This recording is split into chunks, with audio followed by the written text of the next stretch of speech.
Welcome to the Daily Vibecasting. Today, Alphabet dethrones NVIDIA in a $200 billion AI mega deal, the tech job market is being violently rewritten by one-person teams, and digital trust goes up in flames. Let's get into it. Yeah, it is a massive structural shift kind of day on the wire today. Absolutely. And if you're tuning in, you know our mission.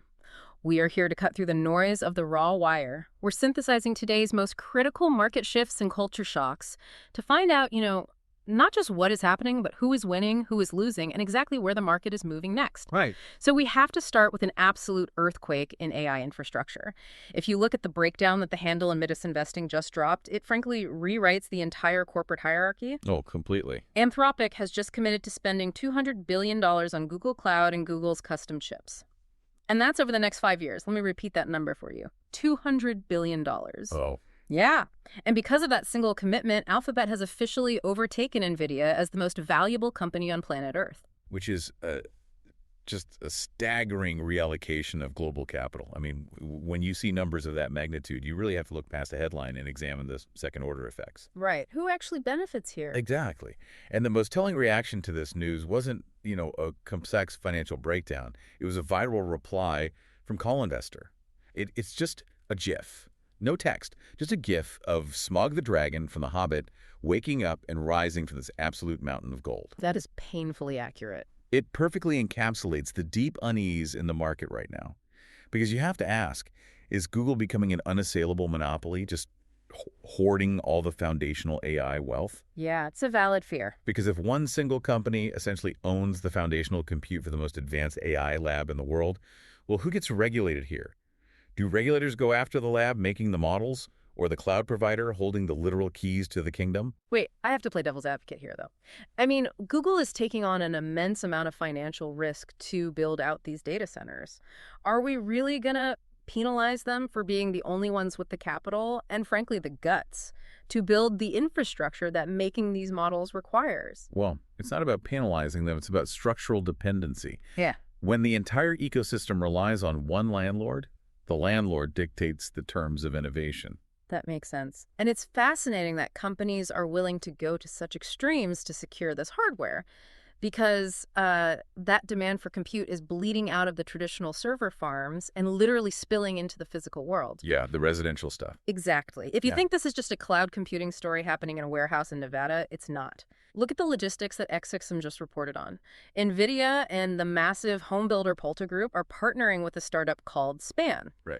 They are going to install what they call XFRA mini data centers directly into the drywall of newly constructed suburban homes. I was reading through the specs on this, and it's one of the most absurd yet logically inevitable developments we've ever seen. The specs are wild. Each of these residential units packs 16 liquid-cooled NVIDIA Blackwell GPUs, 4 AMD CPUs, and 3 terabytes of RAM. In a wall. In a wall. They are tapping into the unused electrical capacity of the home because statistically about 60% of a residential home's electrical capacity goes totally unused. Sure. So they use that to run AI inference workloads. And for anyone not deep in the engineering weeds, inference is the moment the AI actually thinks and answers your prompt as opposed to the massive training phase. So it's basically like Airbnb for your home's electricity, but for AI inference. Okay, but let's take a deeply cynical look at the physical reality of this, because the replies to that announcement absolutely tear into the practicality. Oh, they were brutal. Yeah. Is this genuine grid innovation, or is this just an overhyped, desperate grab for compute power? Think about the risk profile here. You are embedding hundreds of thousands of dollars of highly sought-after liquid-cooled GPUs into the drywall of a random suburban neighborhood. The theft risk alone is astronomical.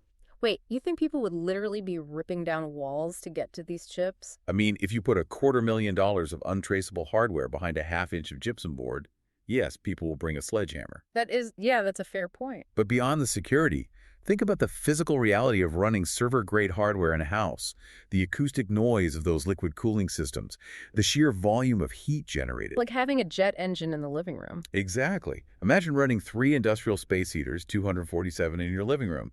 And what happens to the local suburban grid when everyone in the cul-de-sac fires up their microwave and their air conditioning while the house is simultaneously processing a massive enterprise AI workload? They claim the homeowners get energy management tools and lower utility bills, though, supposedly. But the maintenance logistics across thousands of dispersed residential sites seem like an absolute operational nightmare. Yeah, definitely.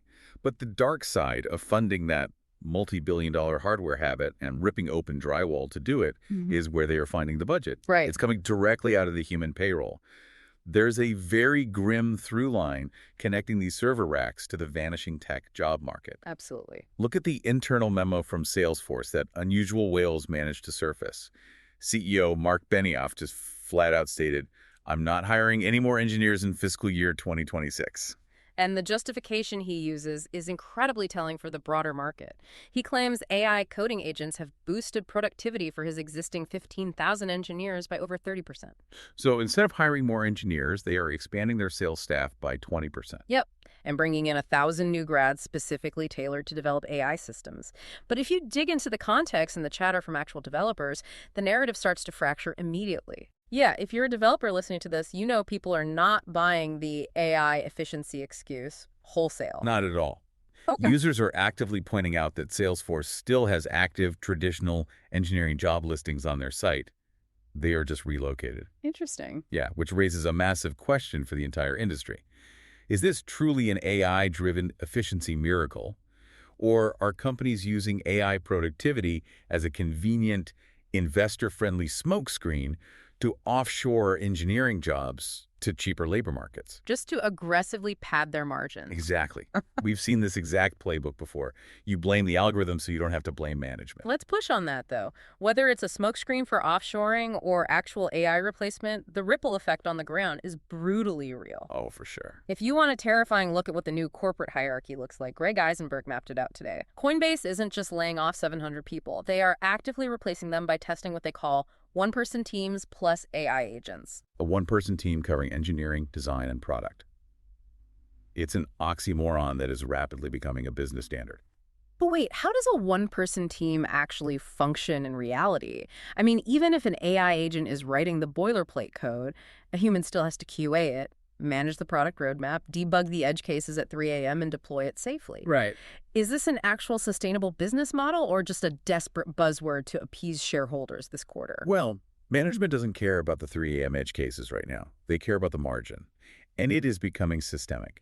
Shopify has instituted a mandate where no new headcount is approved unless you can explicitly prove that an AI cannot do the job. Wow. Yeah. Block is cutting roughly 40% of its workforce, which is around 4,000 roles. The macro statistic Eisenberg cites is 882 tech jobs lost every single day. That is a staggering number. It is. You have to ask yourself, is the broader economy breaking down, or is it just ruthlessly restructuring? Eisenberg offers some very stark advice here. He argues that if you are currently employed, you need to be building a one-person AI side operation immediately. Because the next wave of startups. Exactly. The next massive wave of startups isn't going to come from college dropouts in a dorm. It's going to be built by the highly skilled victims of these exact efficiency drives. They have the deep technical skills, they have the AI tools, and now they have the ultimate motivation of being pushed out. So if one person is now expected to do the job of 10, we really have to ask how powerful the technology is actually getting to justify this pressure. And more importantly, what is breaking in the process? Right. Because the sheer speed of this rollout is creating absolute chaos. On the capability side, Sam Altman, under the handle Sama, put out a request that shows where the frontier is. He's openly soliciting examples from builders who are using the new GPT 5.5 model for things that were previously impossible. But specifically, he's asking for projects that took ludicrous token budgets. And we need to translate what a ludicrous token budget actually means. When Altman talks about a massive context window or token budget, he's talking about the AI's working memory. Older models were like reading a dense textbook, but only being able to remember the last paragraph you read. You lose the plot. Right. These new massive context windows mean the AI can hold an entire 3D physics engine or years of complex crypto transaction history in its head all at once, without hallucinating. Exactly. And the replies to his posts are just jaw-dropping. You have people generating fully functioning 3D games entirely from scratch with a single prompt. It's wild. They are building shielded privacy tech on crypto blockchains. One builder even claimed to be using the massive context window to solve Open Urdu's math problems. Wow. Yeah, that's how they were solving previously unsolvable math. They can finally see the whole board at once. Yeah. It feels like this limitless, godlike potential. It does, but let's bring a heavy dose of reality and, frankly, cynicism to this limitless potential. Yeah. Because there's immense friction happening at the user level. Yeah, people are pushing back. Even in that same thread, you have power users admitting they still prefer the older GPT-4o model because it feels more empathetic, more creative, and frankly, it's cheaper. Yeah. But the far more alarming issue is what this raw capability is doing to digital truth. We are seeing a complete erosion of our ability to trust our own eyes. The post from AI Safety Memes perfectly illustrates this. I mean, this one genuinely messed with my head. It's terrifying. It details this Inception-level digital deception. We aren't talking about a bad Photoshop job with weird hands anymore. The post shows 4 nested AI-generated screenshots. Just layers of fakes. Exactly. It starts with a fake Instagram direct message on an iPhone, which contains an image of a Coca-Cola bottle that the AI generated. Then there are screenshots of ChatGPT prompting itself to create those prior fake images, and the whole thing culminates in a completely fabricated Reddit post discussing the fake image. And the craziest part is the UI replicas are flawless. The battery icons are at the right percentage, the timestamps align chronologically, the chat layouts are perfect, everything is perfectly synthesized. Right.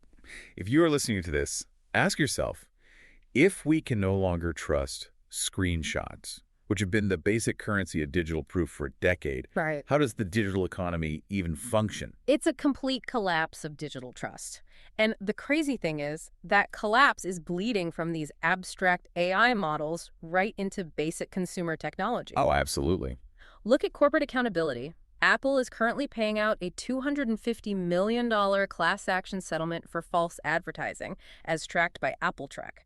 Millions of people bought the iPhone 16 Pro Max back in late 2024, specifically for the promised Apple Intelligence features. Features that, in many cases, never fully arrived or were perpetually delayed into 2025 and 2026. It's the selling of a promised future that the hardware was supposed to unlock, but the software development couldn't actually deliver on time. Right, they monetized a roadmap.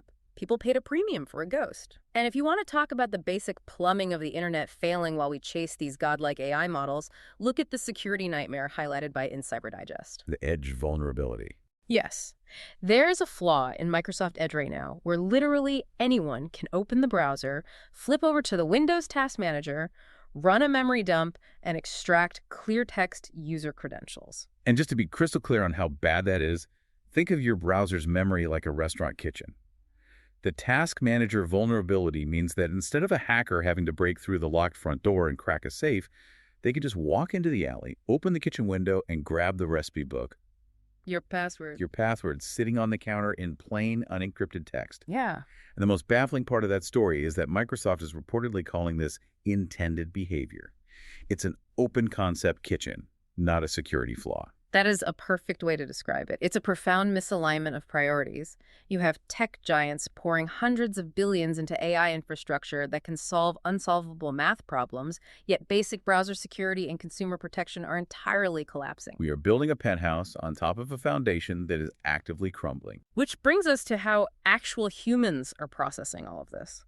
If you look at how the culture is reacting to a world that is heavily optimized by machines, but utterly failing at basic trust, well, the vibes are incredibly stressed. Stress is a very polite understatement. There's a pervasive exhaustion running through every level of society right now. Let's start at the very top with elite angst. Patrick Oshag shared a podcast clip of Airbnb CEO Brian Chesky that is making the rounds.